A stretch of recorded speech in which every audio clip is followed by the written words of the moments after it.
Hi friends, welcome to learning skill 9661। आज मैं आप लोग को एक नया टॉपिक के बारे में बताऊंगा, जिस टॉपिक का नाम है इलेक्ट्रॉनिक थ्योरी ऑफ बॉन्डिंग। आज हम लोग पढ़ेंगे इलेक्ट्रॉनिक थ्योरी ऑफ बॉन्डिंग। इसमें मैं आप लोग को बताऊंगा कि इस थ्योरी को किसने प्रपोज किया है, किसने बनाया है।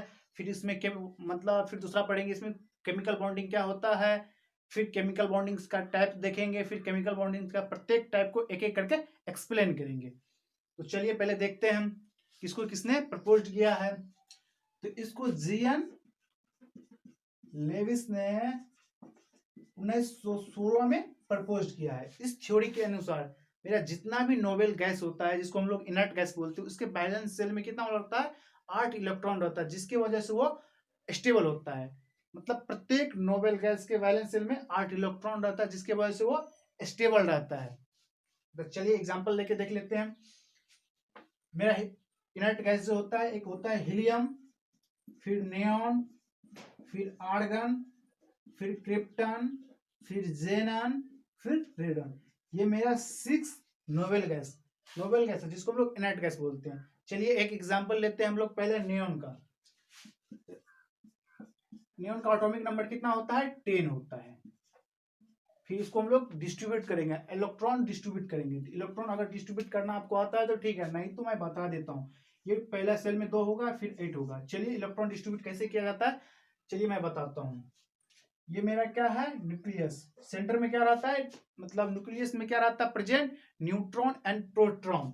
और बाकी चारों ओर से इलेक्ट्रॉन क्या करता है? मूव करता है।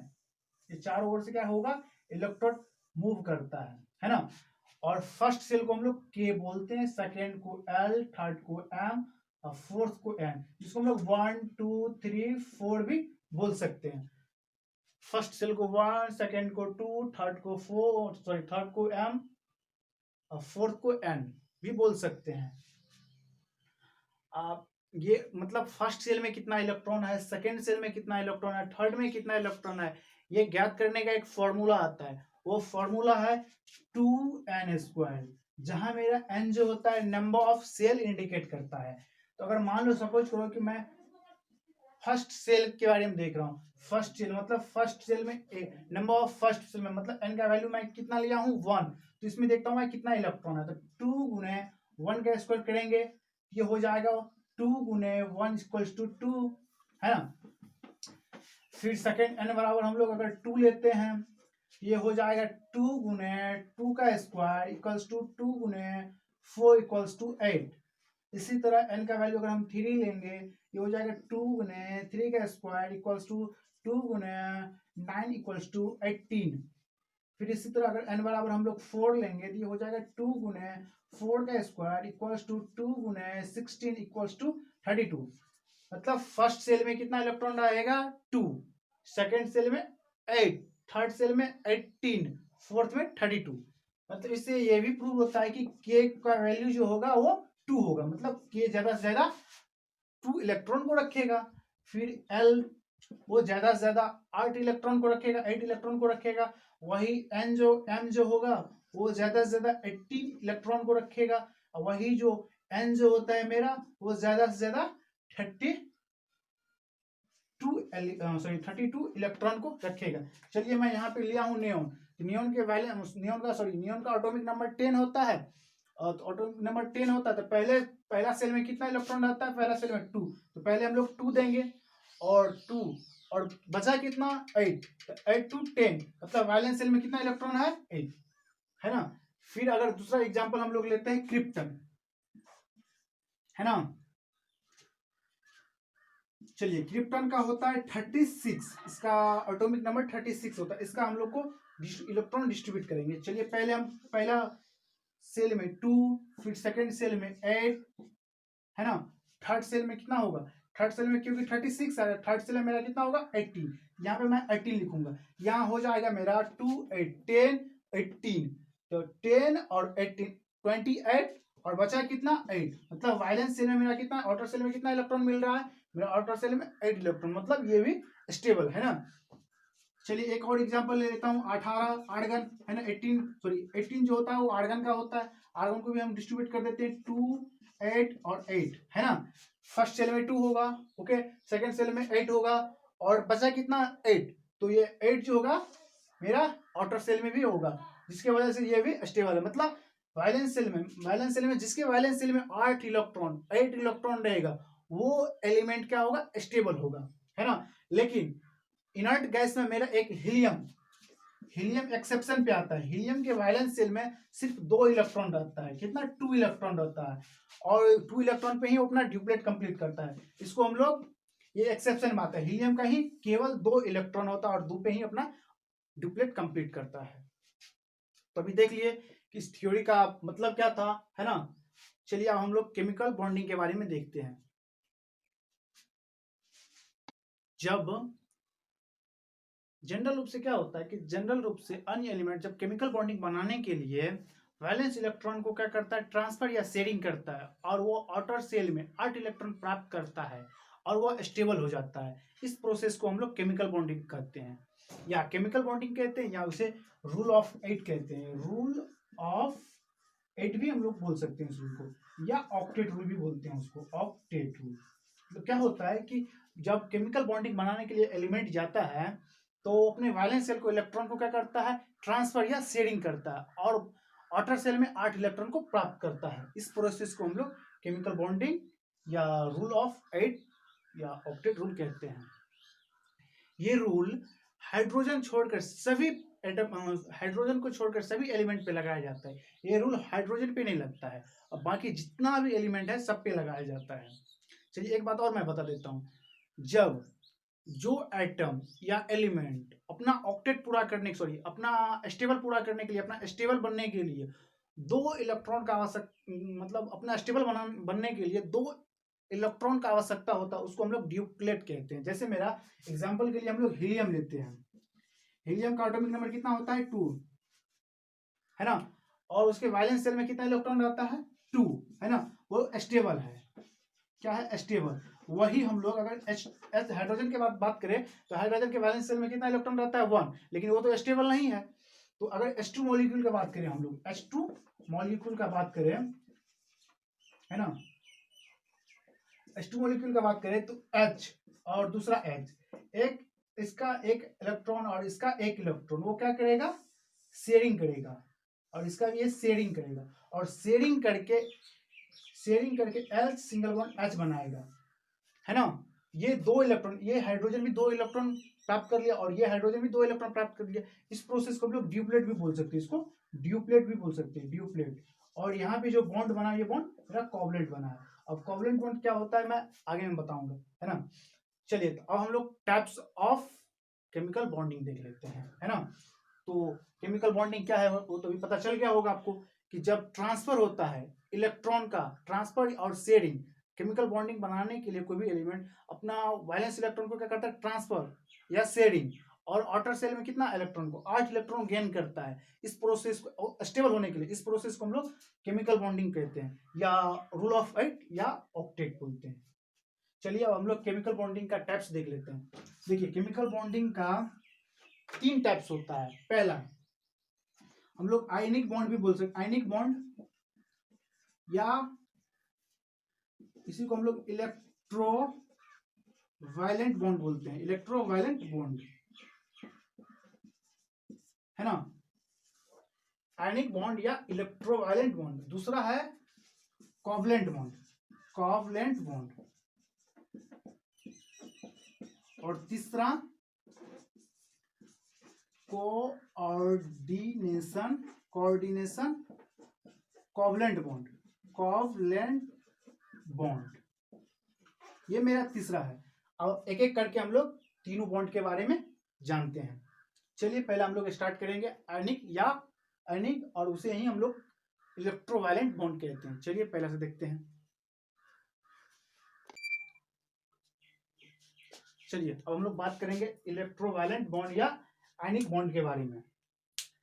चलिए, this type of bond is formed by transfer of one और more electrons from one atom to another atom.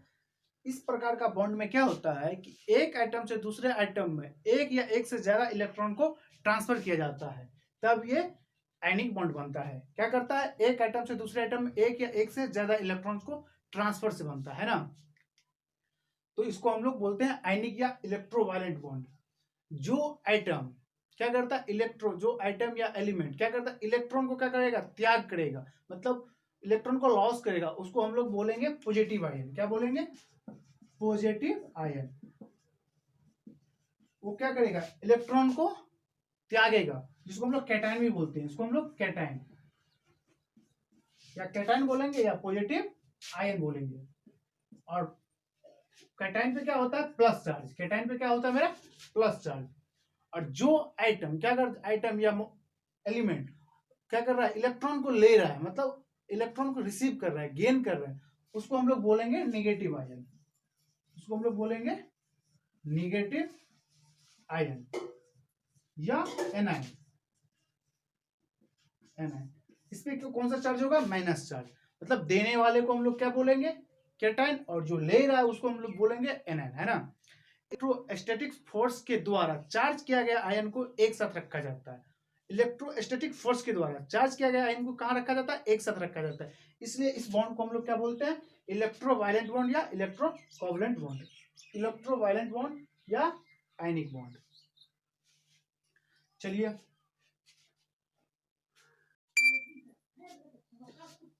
चलिए हम लोग एक एग्जांपल लेते हैं सोडियम क्लोराइड का। NaCl। NaCl का हम लोग एक एग्जांपल लेते हैं। NaCl कैसे बनता है, सोडियम, इसका एटॉमिक नंबर कितना होता है, 11 होता है। इसको जब हम सेल में बांटेंगे, इलेक्ट्रॉन को डिस्ट्रीब्यूट करेंगे, तो पहला सेल में आएगा 2, फिर 8, फिर 1। वही अगर हम लोग क्लोरीन को डिस्ट्रीब्यूट करेंगे, क्लोरीन का एटॉमिक नंबर होता है 7, अगर उसको डिस्ट्रीब्यूट करेंगे पहला सेल में 2, फिर 8, फिर 7। इसका सोडियम का वैलेंस सेल में कितना इलेक्ट्रॉन है, 1, और क्लोरीन के वैलेंस सेल में कितना इलेक्ट्रॉन है, 7। सोडियम क्या करेगा, अगर अपना एक इलेक्ट्रॉन कहीं डोनेट कर देगा तो ये स्टेबल हो जाएगा, और क्लोरीन क्या करेगा, एक इलेक्ट्रॉन कहीं से ले लेगा तो ये स्टेबल होगा। चलिए यहां समझते हैं और विस्तार से। सोडियम के वैलेंस सेल में कितना इलेक्ट्रॉन है, एक इलेक्ट्रॉन है। ओके, फिर हम लोग लिखेंगे यहाँ पे क्लोरीन के वैलेंस सेल में कितना इलेक्ट्रॉन है, 7 है। तो 2 यहाँ पे इलेक्ट्रॉन देंगे, फिर 2 इलेक्ट्रॉन यहाँ देंगे, फिर 2 इलेक्ट्रॉन यहाँ देंगे, 1 इलेक्ट्रॉन यहाँ देंगे, है ना। अब ये क्या करेगा, ये सोडियम जो क्या करेगा, 1 इलेक्ट्रॉन इस क्लोरीन को यहाँ पे देगा, है ना। तो कुछ बनेगा इस तरह, सोडियम दे रहा है, तो देने वाले को हम लोग बोलते हैं कैटायन, प्लस चार्ज। फिर प्लस, अब यहाँ पे जो मेरा क्लोरीन है Cl, अब क्लोरीन का फिर इलेक्ट्रॉन डिस्ट्रीब्यूट कर देते हैं, इलेक्ट्रॉन पुट कर देते हैं, 1, 2, 6 हो जाएगा, फिर ये 7, और ये इलेक्ट्रॉन यहाँ आ गया। अब जो ये बना है Na+Cl-, अब इस सोडियम भी अपना क्या किया है, स्टेबल पूरा कर लिया है, इसका भी, सोडियम का भी स्टेबल पूरा हो गया, और क्लोरीन का भी स्टेबल पूरा हो गया। और ये सोडियम, क्लोरीन क्या कर रहा है, सोडियम से 1 इलेक्ट्रॉन लिया है ना, जो ले रहा है उस पर हम लोग कौन सा चार्ज लगाएंगे, माइनस। जो दे रहा है उस पर कौन सा चार्ज लगाएंगे, प्लस, और जो ले रहा है उस पर हम लोग माइनस लगाएंगे। इसको हम लोग लिख सकते हैं Na+Cl-, है ना। उसको इस तरह भी हम लोग लिख सकते हैं Na+Cl-, है ना। अब जो यहाँ पे जो दोनों के बीच जो बॉन्ड बन रहा है, ये बॉन्ड, इस बॉन्ड को हम लोग बोलते हैं आयनिक बॉन्ड। तो यहाँ पे क्या है, सोडियम 1 इलेक्ट्रॉन दिया है क्लोरीन को, क्लोरीन क्या किया है, 1 इलेक्ट्रॉन सोडियम से लिया है, क्लोरीन भी स्टेबल हो गया, सोडियम भी स्टेबल हो गया, बना Na+Cl-, ये भी यहाँ पे भी है दोनों, मतलब। और फिर ये जो मेरा बॉन्ड बना है Na+Cl-, ये आयनिक बॉन्ड है। ये Na+ होगा मेरा कैटायन, और Cl- मेरा होगा एनायन। चलिए एक और एग्जांपल हम लोग लेते हैं, दूसरा एग्जांपल, मैग्नीशियम ऑक्साइड MgO। अब मैग्नीशियम ऑक्साइड कैसे बनता है, चलिए यहाँ पे बात कर लेते हैं। मैग्नीशियम का एटॉमिक नंबर कितना होता है, 12 होता है। इसको सबसे पहले डिस्ट्रीब्यूट करेंगे, इलेक्ट्रॉन को डिस्ट्रीब्यूट करेंगे, तो पहला सेल में 2, फिर 8, 8 to 10, फिर 2, इसके वैलेंस शेल में कितना इलेक्ट्रॉन बचा है 2। और वहीं जब हम लोग ऑक्सीजन का बात करेंगे तो ऑक्सीजन का एटॉमिक नंबर होता है 8, ऑक्सीजन का एटॉमिक नंबर होता है 8। तो इसको हम एटॉमिक इसका इलेक्ट्रॉन डिस्ट्रीब्यूट करेंगे तो पहला सेल में आएगा 2, फिर 8, सॉरी 8 नहीं होगा 6 होगा, 2 6, तब ना तब तो 8 हुआ ना, 2 6, मतलब फर्स्ट सेल में कितना हुआ 2 और सेकंड सेल में 6। और इसका वैलेंस सेल में भी कौन सा कितना इलेक्ट्रॉन है 6 इलेक्ट्रॉन। मैग्नीशियम के वैलेंस सेल में 2 इलेक्ट्रॉन और ऑक्सीजन के वैलेंस सेल में 6 इलेक्ट्रॉन। चलिए यहाँ पे हम लोग पुट करते हैं Mg का कितना इलेक्ट्रॉन 2 इलेक्ट्रॉन, एक यहाँ पे मैं दे देता हूँ और एक यहाँ पे इलेक्ट्रॉन पुट करते हैं, ठीक है। फिर यहाँ पे क्या है मेरा ऑक्सीजन है, चलो ऑक्सीजन वहां पे लगा देता हूँ। ऑक्सीजन का वैलेंस शेल में कितना इलेक्ट्रॉन है 6 है, तो 6 इलेक्ट्रॉन हम लोग पुट कर देंगे 1 2 3 4 5 6। और ये जो मैग्नीशियम से क्या किया, एक इलेक्ट्रॉन यहाँ ले लिया है और एक इलेक्ट्रॉन यहाँ, और कुछ ये इस तरह बन गया Mg2 प्लस, मतलब 2 इलेक्ट्रॉन को वो दे रहा है ना, प्लस ऑक्सीजन O, ये हो जाएगा कुछ इस तरह 2 2 4 2 6 2 8, और यहाँ पे 2 माइनस होगा क्योंकि ये 2 इलेक्ट्रॉन ले रहा है मैग्नीशियम से, है ना। ये इसका हो जाएगा आपका ये Mg2 प्लस और ऑक्सीजन 2 माइनस, ये हो जाएगा आपको Mg2 प्लस ऑक्सीजन 2 माइनस। यहाँ पे जो बॉन्ड बन रहा है मेरा, ये मेरा कौन सा बॉन्ड है आयनिक बॉन्ड। यहाँ पे क्या हो रहा था, एक इलेक्ट्रॉन का ट्रांसफर, सोडियम से क्लोरीन पे क्या हो रहा है एक इलेक्ट्रॉन का ट्रांसफर, और यहाँ पे हो रहा है 2 इलेक्ट्रॉन का ट्रांसफर। मैग्नीशियम से ऑक्सीजन के पास, मैग्नीशियम से हम लोग 2 इलेक्ट्रॉन को ट्रांसफर किए, ऑक्सीजन के पास गया, तब यहाँ पे क्या हुआ मैग्नीशियम भी स्टेबल हो गया और ऑक्सीजन भी स्टेबल। ऑक्सीजन 2 इलेक्ट्रॉन मैग्नीशियम से ले लिया तो ये भी स्टेबल हो गया, मैग्नीशियम 2 इलेक्ट्रॉन डोनेट कर दिया तो ये भी स्टेबल हो गया। तो ये बन गया कुछ इस तरह Mg2O, ये magnesium oxide Mg2 plus O2 minus, है ना। चलिए एक और एग्जांपल हम लोग देख लेते हैं।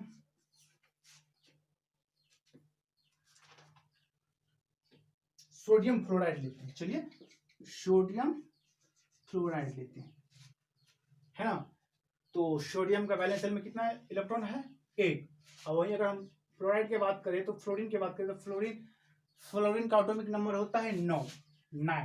इसको पहले हम इलेक्ट्रॉन डिस्ट्रीब्यूट करेंगे, पहला सेल में 2 फिर 7, मतलब वैलेंस सेल में कितना हो रहा है मेरा 7, वैलेंस सेल में मेरा 7 हो रहा है। तो ये इसका हो जाएगा मेरा Na प्लस फ्लोरीन, सॉरी यहाँ क्लोरीन नहीं होगा, फ्लोरीन का कितना है 2 2 4 2 6, एक साथ ये इलेक्ट्रॉन यहाँ पे ले लिया, ये कुछ इस तरह बन गया Na प्लस फ्लोरीन माइनस, और यहाँ पे जो बॉन्ड बना है ये मेरा कौन सा बॉन्ड है आयनिक बॉन्ड है, आयनिक बॉन्ड। एक इलेक्ट्रॉन सोडियम क्या किया फ्लोरीन को दे दिया, फ्लोरीन क्या किया एक इलेक्ट्रॉन सोडियम से ले लिया, तो अगर एक इलेक्ट्रॉन ले लिया तो सोडियम स्टेबल, वही फ्लोरीन क्या किया एक इलेक्ट्रॉन ले लिया तो सोडियम, सॉरी क्लोरीन लिया तो फ्लोरीन स्टेबल, और सोडियम दिया तो सोडियम स्टेबल, और इस तरह बन गया सोडियम फ्लोराइड। चलिए अब हम लोग कोवलेंट बॉन्ड के बारे में देखते हैं।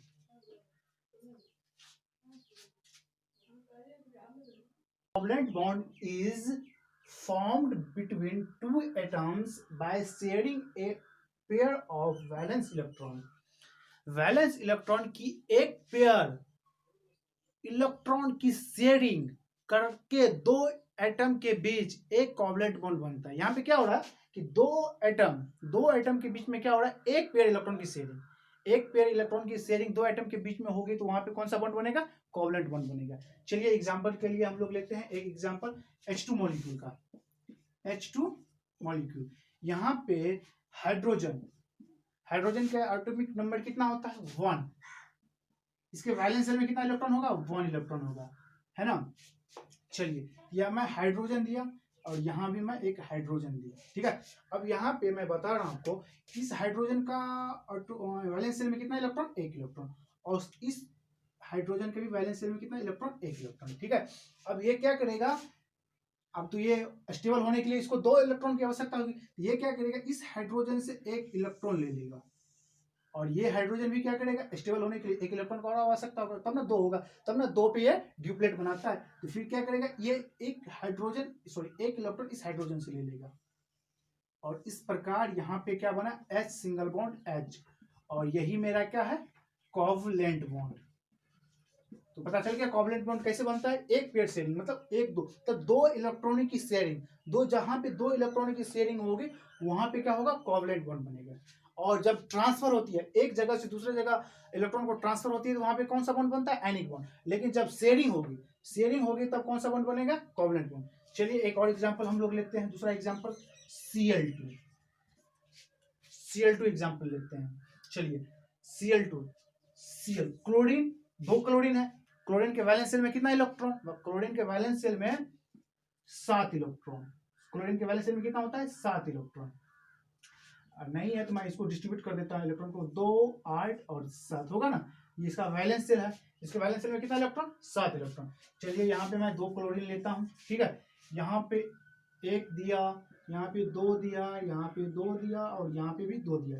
देखो आप काउंट करो, 2 4 2 6 1 7 हो गया। अब इस क्लोरीन को भी मैं करूंगा, यहाँ पे मैं 2 दिया, यहाँ पे भी मैं 2 दिया, और यहाँ पे भी मैं 2 दे दिया, और यहाँ पे मैं क्या किया, 1 दे दिया। ठीक है, अब क्या करेगा, इस क्लोरीन को अपना स्टेबल होने के लिए, स्टेबल जब अभी 1 इलेक्ट्रॉन कमी है स्टेबल होने के लिए, ये क्या करेगा, इस क्लोरीन से 1 इलेक्ट्रॉन ले लेगा, यहां से क्या करेगा, ये 1 इलेक्ट्रॉन ले लिया, ये क्लोरीन क्या हुआ, स्टेबल हो गया। लेकिन अभी तक ये क्लोरीन तो स्टेबल नहीं है, फिर ये क्या करेगा, इस क्लोरीन से भी 1 इलेक्ट्रॉन ले लेगा, अब ये क्या हो गया, स्टेबल हो गया, ये बन गया कुछ इस तरह Cl सिंगल बॉन्ड Cl।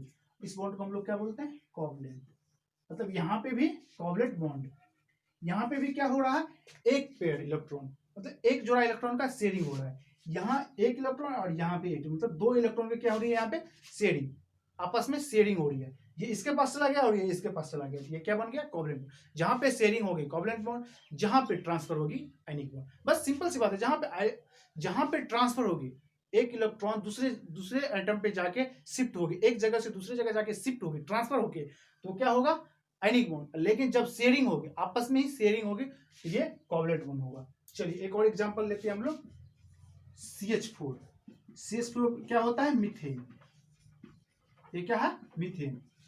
चलिए ये मीथेन जो होता है कार्बन और हाइड्रोजन के कॉम्बिनेशन से बनता है, कार्बन और हाइड्रोजन के कॉम्बिनेशन से। चलिए मैं पहले कार्बन के बारे में जान लेता हूं। कार्बन की एटॉमिक नंबर कितना होता है, 6 होता है, कार्बन की एटॉमिक नंबर 6।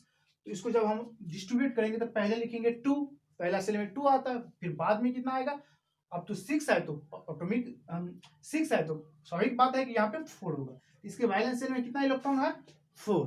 ठीक है, तो 4 इलेक्ट्रॉन। अब ये क्या करेगा, C, यहाँ पे हम लोग 4 इलेक्ट्रॉन डिस्ट्रीब्यूट कर दिए हैं, लेकिन ये तो अभी कंप्लीट नहीं, यहाँ पे क्या करेगा, 4 हाइड्रोजन से ये रिएक्शन करेगा, 4 हाइड्रोजन से क्या करेगा, यहाँ से 4 हाइड्रोजन से, और हाइड्रोजन के वैलेंस शेल में कितना इलेक्ट्रॉन होता है, 1 इलेक्ट्रॉन, तो 4 हाइड्रोजन के वैलेंस शेल में कितना होगा, 4 हाइड्रोजन, तो ये इस तरह होगा C। पहले हम लोग लिखेंगे C लिखेंगे, और यहाँ पे मैं पहले कार्बन का हम इलेक्ट्रॉन फिल कर देते हैं, 2 3 4, कार्बन का मैंने इलेक्ट्रॉन फिल कर दिया हूँ। यहाँ पे क्या हो रहा है, जो हाइड्रोजन है 4 हाइड्रोजन है, और प्रत्येक हाइड्रोजन के 1 1 इलेक्ट्रॉन, ये कार्बन का 1 इलेक्ट्रॉन, और यहाँ पे मैं हाइड्रोजन देता हूँ, हाइड्रोजन का 1 इलेक्ट्रॉन। ओके, फिर यहाँ पे क्या होगा, कार्बन का 1 इलेक्ट्रॉन, यहाँ पे मैं हाइड्रोजन का 1 इलेक्ट्रॉन दे दिया, फिर यहाँ पे कार्बन का 1 इलेक्ट्रॉन, यहाँ पे मैं एक हाइड्रोजन का 1 इलेक्ट्रॉन दे दिया, यहाँ पे भी कार्बन का 1 इलेक्ट्रॉन, यहाँ पे मैं हाइड्रोजन का 1 इलेक्ट्रॉन दे दिया। अब क्या करेगा, हाइड्रोजन जो है वो ड्यूप्लेट कंप्लीट करता है 2 इलेक्ट्रॉन पे अपना, मतलब वो अपना स्टेबल, जब हाइड्रोजन जब स्टेबल होगा तो उसको 2 इलेक्ट्रॉन चाहिए, स्टेबल होने के लिए 2 इलेक्ट्रॉन चाहिए, तो यह क्या करेगा, कार्बन का 1 इलेक्ट्रॉन ले लेगा, और एक उसके पास खुद है, तो 2 इलेक्ट्रॉन लेके ये स्टेबल हो गया। फिर इसी तरह कार्बन से 1 इलेक्ट्रॉन लेगा, फिर हाइड्रोजन के पास 1 इलेक्ट्रॉन है, फिर स्टेबल हो गया। फिर ये क्या करेगा, कार्बन का 1 इलेक्ट्रॉन और हाइड्रोजन का 1 इलेक्ट्रॉन स्टेबल, फिर इसी तरह ये भी स्टेबल हो जाएगा, कार्बन का 1 इलेक्ट्रॉन और हाइड्रोजन का 1 इलेक्ट्रॉन स्टेबल हो गया। लेकिन या फिर कार्बन को भी तो चाहिए, कार्बन भी तो अपना ऑक्टेट पूरा करेगा, तो कार्बन ऑक्टेट पूरा करेगा, कार्बन के पास ऑलरेडी 4 इलेक्ट्रॉन है, तो वो क्या करेगा, 4, यहाँ पे 4 हाइड्रोजन है तो प्रत्येक हाइड्रोजन से एक एक इलेक्ट्रॉन लेगा, इस हाइड्रोजन से भी एक इलेक्ट्रॉन लेगा, यहाँ से भी एक इलेक्ट्रॉन लेगा, यहाँ से भी एक इलेक्ट्रॉन लेगा, और यहाँ से भी एक इलेक्ट्रॉन लेगा, एक एक इलेक्ट्रॉन लेके ये भी, मतलब 4 इलेक्ट्रॉन कार्बन के पास ऑलरेडी है और 4 इलेक्ट्रॉन ये हाइड्रोजन से लेगा, तो 4 4 ये कितना हो गया 8, और ये ऑक्टेट पूरा कर लिया इस तरह।